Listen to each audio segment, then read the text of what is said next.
Hi and welcome to the short tutorial. In this video I will show you how to split on TikTok. So this is the new effect on the TikTok and many people are searching about it. How you can do it, watch this video till the end and you have to follow the same procedure. And if this video really helps you out, do subscribe to my channel.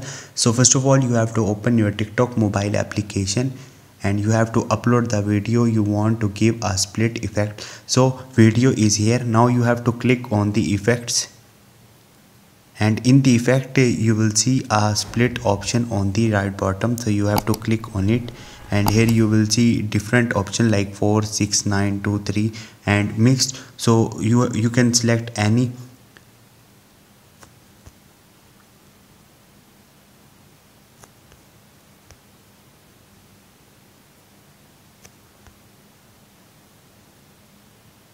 Once you will do it, your video is converted to the split effect. As you see, I did it. So this is the way you can do a split on the TikTok. Hope this video will helpful for you. If you have any question, you can ask me in the comment section, and don't forget to subscribe my channel. Thank you.